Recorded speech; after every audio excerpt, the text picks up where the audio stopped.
Good evening, welcome to the final session of the 2017 Welsh Open Snooker from the Motorpoint Arena in Cardiff. We've already had 8 frames today between Judd and Stuart Bingham. It was a fantastic afternoon and we're still none the wiser as to who's going to get their hands on the wonderful Ray Reardon Trophy, but it's advantage ball run.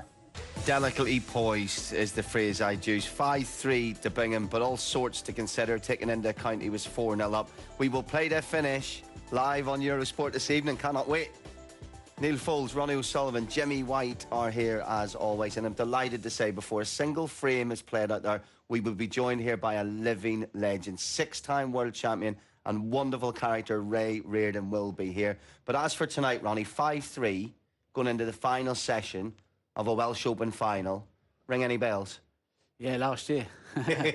And yeah, go on. You were 5-3 down? Yeah, 5-2 down, I think. And then so, 5-3 down. It's not a bad position to be in, really, because, you know, you're not expected to win, but I kind of, you know, you still think you can win, you know. It's not a massive frame gap. And if you win the first 2, your opponent's bang under pressure and you've got all the momentum going and it's a final, crowd are getting behind you. So, yeah, listen, it's a final. This, you know, it's so exciting. Yeah, exactly. For those who missed last year, Ronnie managed to win 6 frames in a row in the evening session. And Jimmy, I suppose before we come on, I usually sense a coin toss this final. Still is, isn't it? Well, you've got to make Bingham favourite. He's 5-3 up. But out of the 2 of the players, I think Bingham's the only one who can go and win 3 or 4 frames on the spin. So I think if Trump comes back at him, I still fancy that Bingham can, like, go, you know, because he's, like, gone on 2 or 3 runs where he's won 2 or 3 games on the spin in the last 3 matches. Well, he won 4 on the spin at the start of his quarter, 4 on the spin at the start of the semi, and this morning in the final he won 4 in the spin as well. And the first 2 frames were quite a similar story, Folsey. Yeah, the first 2 frames are very similar, and they're both steals, because the first frame Trump should have won. The second frame, even more so, and missed a really easy ball, which we're going to see now in frame 2. And he's 64 in front here, you know. I mean, that is a terrible miss. It really is. And it doesn't mean anything unless Bingham dishes up, and it was a tremendous dish, this. I mean, this red, I still remember the black where someone put him off, he got up, got down. You won't see a cannon played any better than this.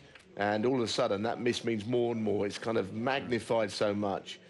And Judd's got lots to think about there, hasn't he? You know, and I don't think he really recovered until they got to the interval after that. Frame 3 was another one, as we say, for Stuart Bingham. Ronnie, you're going to focus in particular on a key shot from Judd's point of view, the safety. Yeah, this is a shot I was saying, if Reardon was in his corner, it'd have begun, why are you even putting a white anywhere near up there? Because it has to be so perfect that it's like a 1 in 10 shot. So if it's a 1 in 10 shot, we don't play it. It's still a difficult red, but it's a shot to nothing. And the way Bingham was queuing, you don't want to leave him 3 chances, and that's a free pot, really. So, you know, again, you know, it's just trying to play the perfect safety, sometimes not always the right shot, you know. Yeah. There were so many key frames, a really nervy frame 4, Jimmy, which we're going to have a look at now as well. There's so many stories to be told from each frame. Yeah, this is frame 5, actually. This is 5, actually. You know, he's 4-0 up. You know, if Ronnie O'Sullivan ever hit the green or brown with that much room, you know, it just doesn't happen. You know, Mark Selby, that was such a chance to be 5-0 up. Steve Davis, you know, they just wouldn't have missed that opportunity. Why he hit the green with that shot, I don't know. That could come back to haunt him for me. Absolutely. Judd did come out and win 2 in a row in frame 6. It was a great double on the pink, Folsey. Yeah, that's right. This was when the frame was won, you know. This is one of his, like, crowd shots. And he just getting into his stride, even Stuart having a little laugh about that. It was a brilliant shot. It's just for the crowd. I think that it actually gives him a bit of a boost when he does those, you know. Just when he knocks those in, makes everyone get into his corner a bit more. So it's good for the game. I like that. When you're going to up to 9, there's so many moments, Ronnie, in that frame 8. It was nervy. It was so important. It was edge of seat. It was all over the place. In some ways, I think it was the best frame of the match, to be honest with you, because although it went a bit scrappy, there was still really fantastic snooker. I think Bingham made a 20-odd in that break, which was like a 60 in a normal frame. This was a tough pot, but, you know, if Bingham's in the mood to attack, fantastic yellow from Trump here under the top rail. Didn't get quiet on the green well. It was a smelly green, if you like. If anyone doesn't know what smelly means, it means it's a tricky shot that you don't always like to play. You called this, and look how close that looks like going in. Left it in the jaws. Didn't really do too much damage with it because you couldn't really control the white. So And then this pink here, I mean, he'll be... this will give him nightmares. Jimmy says about the blue, but that would definitely give him... They're two shots that I think he'll be thinking, you know what, I could have been 7-1, but listen, 5-3 is still a great result. Good pot here from Trump, really, because, you know, he needed this frame more than Stuart. And, you know, we're all set now, 5-3.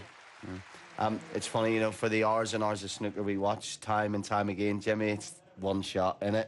One shot that changes the complexion. You know, but Trump's thinking now, you know, from 4-0 down 5-3, if he wins the first two frames, he's favourite. But I just think that Bingham's the one who looks like he can score and win 2 or 3 frames on the trot more than the way Trump's playing. Wonderful. We're going to take a breather because in just a couple of minutes from now, we will be joined by the one and only Ray Reardon. Cannot wait. And then it's the spotlight once again for Bingham and Trump.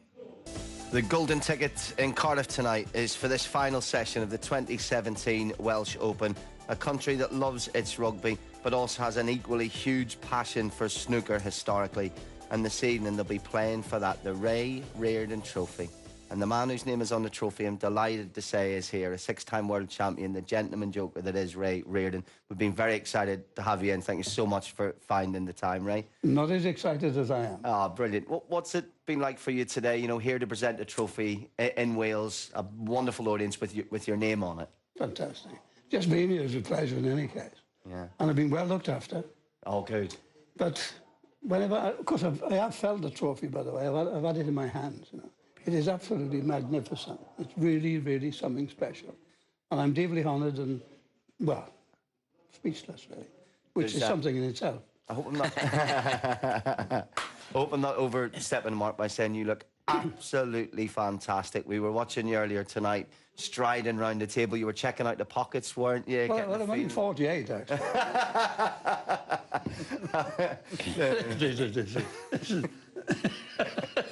Talking of numbers, we've been playing this short format, you know, best of 7 frames early on. I was reading through your world titles, and in 1973, the final score was, I think your second world title, 38 frames to 32. How do you think the young lads would have to handle playing that amount of frames? Well, at least I'm going to come back to back, out there, really.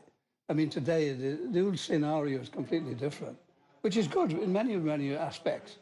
I think the winners out of this are the audience, really, because when you see a match of 7 frames, it's not going to take too long. Yeah. It doesn't favour the better player. It gives everybody a chance of winning, if you like. I don't want to be disparaging to anybody else, but the beauty thing about this is that the audience win, because instead of seeing one match, unfortunately today they're only going to see one because it's the final, but normally you can see 5, 6, 7, 8, so they get better value for money. So the organisation behind it, making it possible, is WPSA, WSA, fantastic. Yeah. But it doesn't suit everybody. No, absolutely not. Listen, this man here, when he was fresh-faced, heading to the 2004 World Championship, I know you worked together. I would love to hear you talk about that.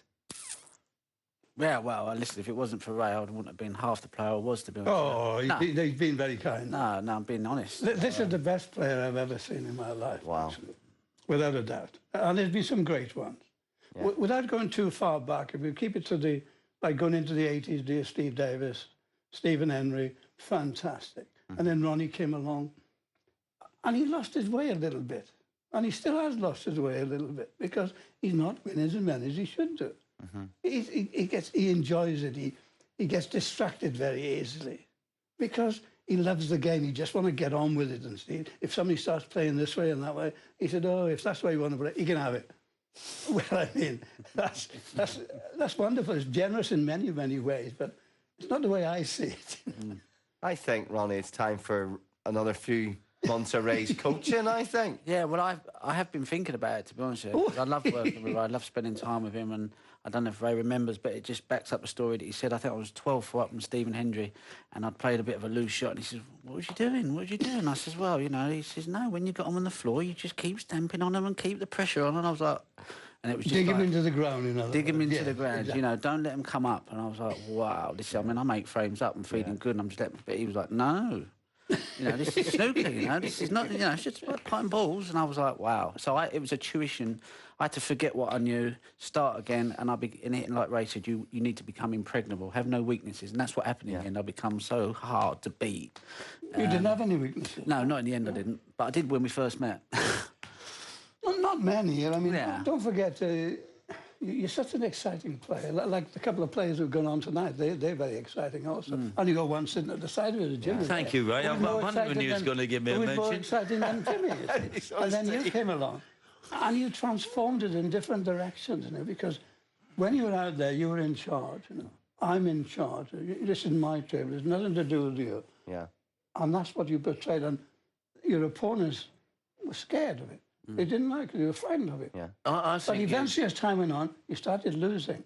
And when the moment you start losing, they say, oh, he's not impregnable after all. We can get to him. How do we do that? And then they see things and they look at things, they get tapes of things. And that's how it happened. Yeah. Yeah. I think you made him enjoy the tactical side of the game. I think that you brought that into his game where he enjoyed it. Well, yes, in a way, but he doesn't like that side of the game, or he didn't like that side of the game. And I had to find out a way to have him to play that type of game when he's in trouble, how to get out of difficult situations, how to get out of snookers without leaving on, how to make snookers, how to play safe from impregnable, awful situations. And he knew how to do that, but you had to guide him into it. Yeah. And when you guided him into it, he could do it better than I could do it. Absolutely. Looking at this so far now, I think I've got three of the biggest and most enjoyable characters that have ever played snooker on the one couch. What privilege for me. Ray, you know, some of the snooker we see, the strength and depth at the moment is fantastic in terms of play. Is there enough characters in the game still today for you? They're getting better, aren't they? I think the overall standard has gone well up, actually. Risen miles above what it used to be. Yeah. I mean, before in my day, there'd probably be 4 or 5, 6 players. Now there's 50. Yeah. And best of 7 frames, back to that again. It's very difficult, you know. I mean, we had the final last week in Preston. And 2 of the players on that day came back here on the Monday and were playing in the Monday. You can't do that. Yeah. These people are tired. They want a break. They should have gone on Tuesday, not Monday. They should have let them come here. They drove down all the way from Preston and they were playing at the evening. That's ridiculous. Right. Listen, the biggest mistake we've made is not getting you in this afternoon for 2 hours. So next year it's a date. I want you in there for ages. I told you. I've got to let you get down to the table. My favourite quote of yours is you said, someone said you still love snooker. You said snooker's like food. I just can't live without it. So I'll let you go now and let you get down to your front row seat. Have a great night tonight presenting the trophy. And thank you so much for coming in. God bless you, mate. Fantastic. Appreciate it. Thank you very much, Ray Reardon. All right. The legend in the studio tonight. And